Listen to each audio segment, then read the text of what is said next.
हो गया, छोटी मोटी बात नहीं होती। शुभ कंजीले पिलाने की सभा में समाज की जाजम पर उस बात के लिए क्षमा याचना कर दी। बचा क्या है? क्षमा मरण को चाहिए, मरे नहीं। हमें लोग सरदार कहते हैं, हम अगुवाई करते हैं। कभी क्षत्रिय अकेला नहीं रहता भाई। समाज की इस जाजम पर आज इस कार्यक्रम की अध्यक्षता कर रहे इस शेखावाटी में आने वाले समय के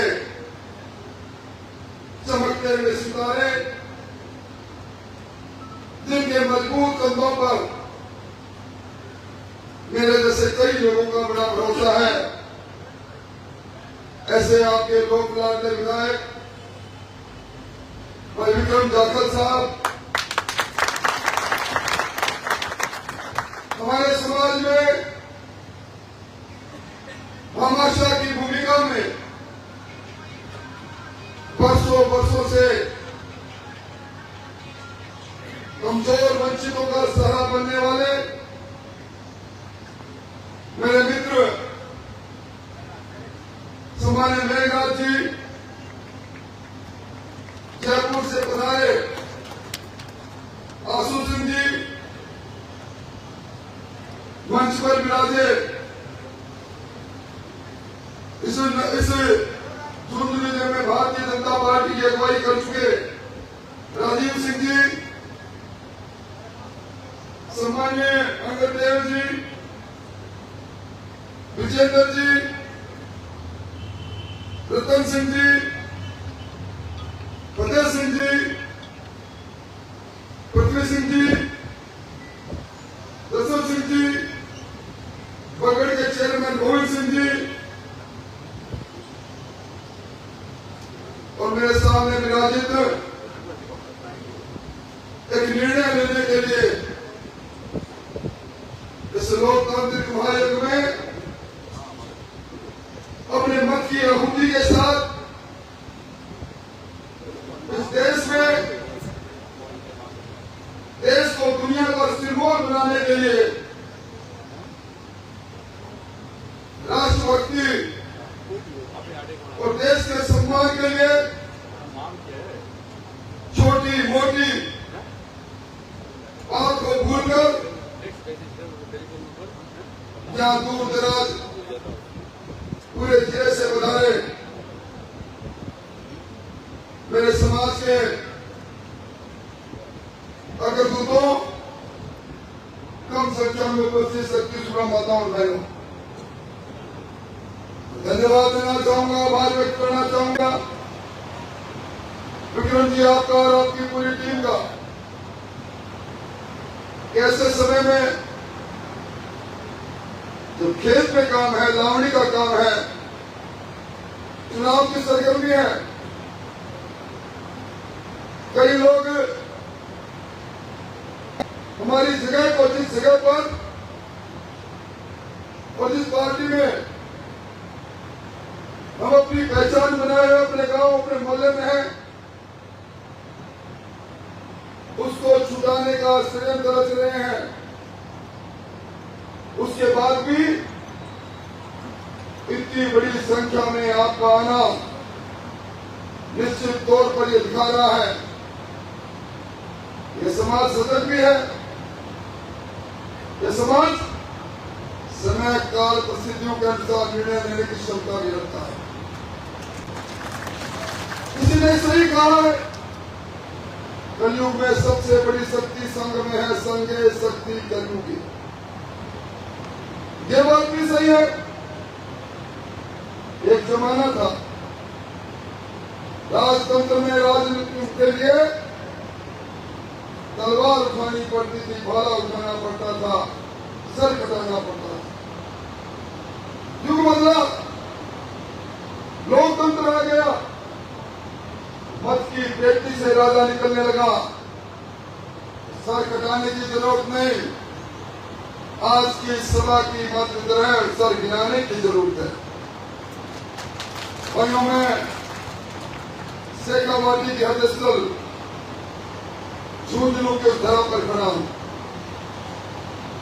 जहां वतन पर मर मिटना एक परंपरा रही है। धरती के सम्मान के लिए लड़ाई लड़ना शाह की आदत में शुमार है। ये शहीद पीरू सिंह जी की धरती है, ये बलजी बूढ़ जी की धरती है, ये स्वाभिमानों की धरती है। इसीलिए लोग कहते हैं देश के लिए मरने के लिए यहाँ जो बच्चा पैदा होता है जीवन में बारूद लेकर पैदा होता है। भाइयों, मुझसे पहले वक्ताओं ने एक छोटी सी बात, छोटी सी लगी हुई बात पर कई चर्चाएं की। मैं एक इतिहास का दृष्टांत आपको सुनाना चाहता हूं। अकबर के खिलाफ राणा सांगा लड़ रहे थे और उनके आमंत्रण पर जयमल और पत्ता अपनी टुकड़ी को लेकर युद्ध में शामिल होने जा रहे थे। खनवा के युद्ध में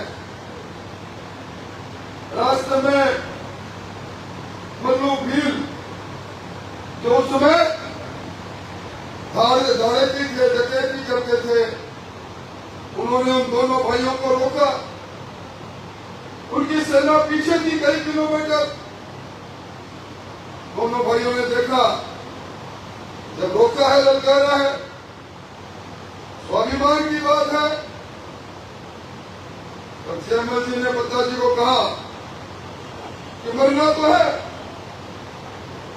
अब यहां मरना है या अकबर की सेना को गरजर मूली की तरह काट के मरना है। उन्होंने इशारा किया, अठे या बठे। जयमल जी ने पूछा, अठे या बठे? पत्ता जी ने कहा बठे ही। तो उन्होंने कहा, ये हमारे सारे दिल को लेना है, जो हमारे हथियार ले ले, हमारे पास जो और चीजें वो लेने में जाने दे।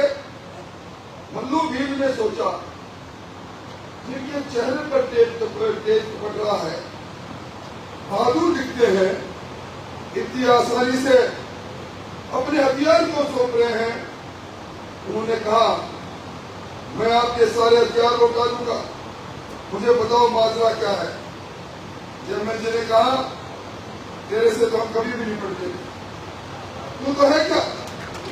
अरे असली लड़ाई तो अकबर से लड़नी है, इसलिए हमने तेरे को कहा कि तू हमसे ज्यादा सुरमा है। मल्लू भील ने उसी समय हथियार लौटाते हुए दफ्तार करते हुए कहा, मैं आपके साथ लड़ने चलूंगा। ये सूझबूझ नहीं थी। राणा प्रताप जब सीधे युद्ध में हारे, डूंगर पर चले गए, कमराओं में घूमने लगे।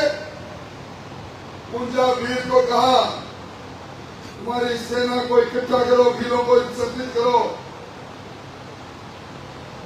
और मेघराज जी जैसे मामाशाह को कहा कि मेरी सहायता करो।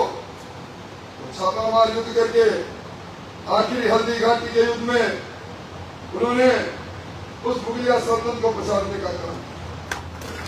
अगर वो सूझबूझ नहीं करते, राणा प्रताप और राणा प्रताप नहीं होते।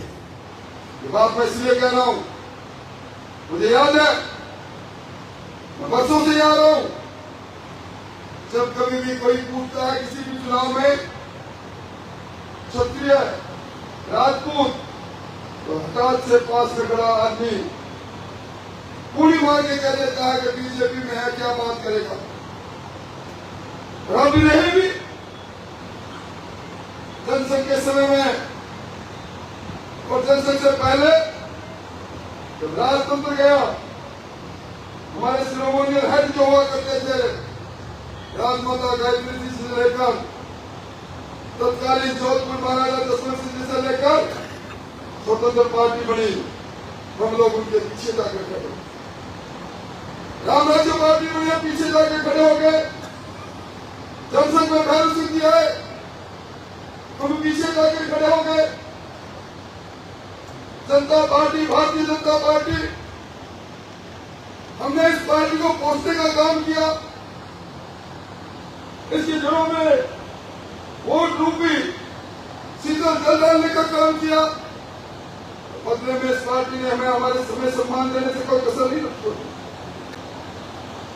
हजारीबाग से निकलकर भैरव सिंह जी सरकार 3 बार मुख्यमंत्री रहे, उपराष्ट्रपति रहे, छोटी बात नहीं। आज यहां हम सब लोग बैठे हैं। अभी मैं एक लेख पढ़ रहा था, कल रामनवमी है। लिखा था क्षत्रिय वंश भगवान राम के वंशज है। हमें सूर्य वंशी और भगवान राम का वंशज जब मानते हैं तो हमारे मन में क्या इस चीज के लिए मोदी जी के लिए धन्यवाद नहीं है? 550 वर्षों तक रामलला टेंट में मिलाते रहे, घर में मंदिर नहीं बन पाया।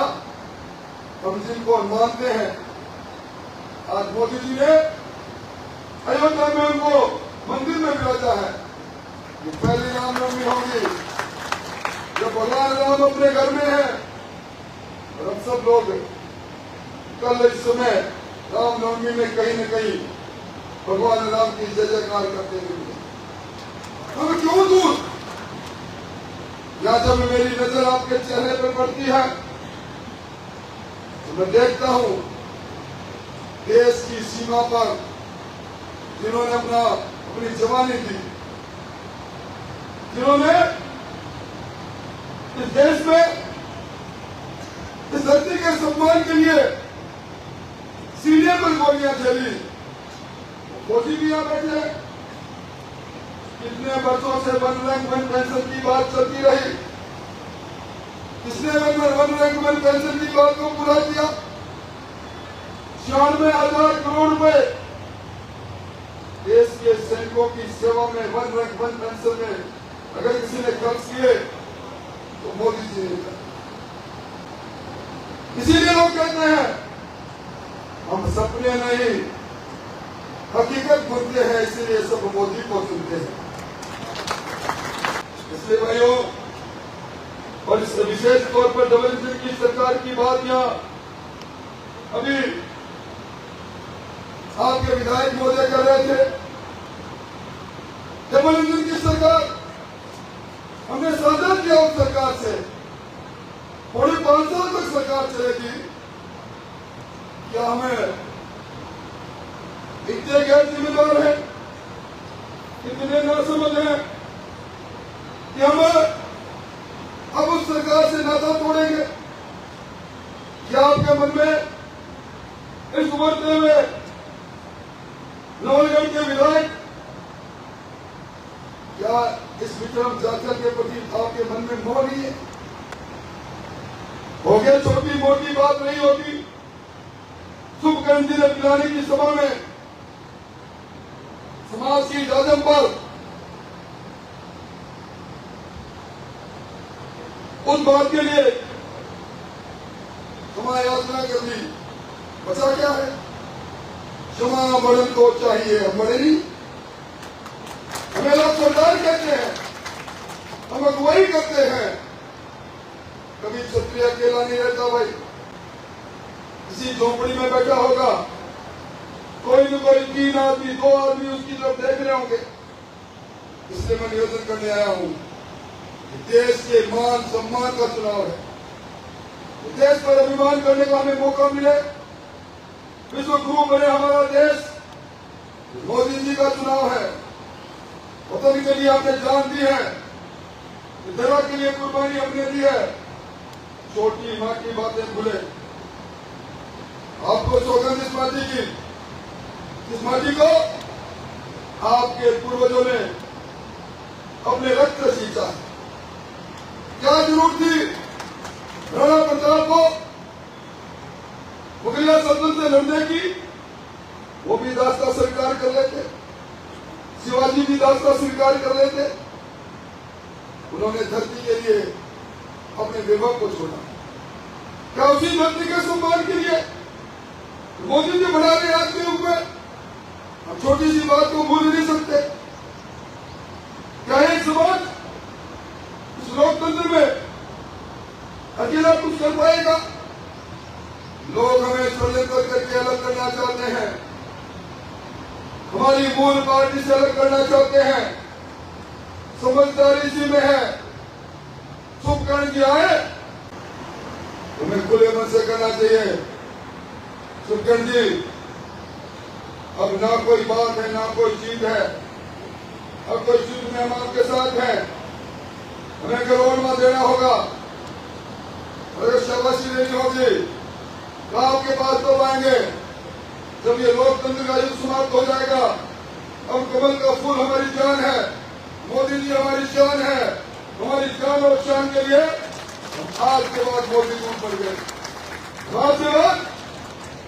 सुखचंद जी, आप भी अलग जगह देंगे, क्योंकि हम समाज की इजाजत पर बैठ के फैसला। भाइयों, पहले युद्ध में जाजम पर बैठ के पान का बीड़ा चला करता था, चलाओ पान का बीड़ा, रहो मिलकर युद्ध लड़े। पान का बीड़ा तो नहीं, पर आपका पड़ोसी हूं। जिंदगी की जवानी निकल गई आपके बीच में घूमते घूमते।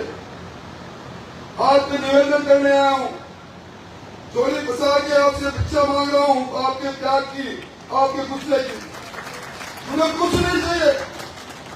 आज जो भी आपके मन में गुस्सा है, तो गुस्सा मेरी झोली में भर दो और एक बार प्रेम के साथ हाथ उठाकर आपके हजारों हाथों में मेरे भी इन 2 हाथों को सम्मिलित मानना। और जब कभी भी हाथ कटने की बारी आएगी, पहले मेरे 2 हाथ कटेंगे, फिर आपके हाथों में कोई पहुंचेगा।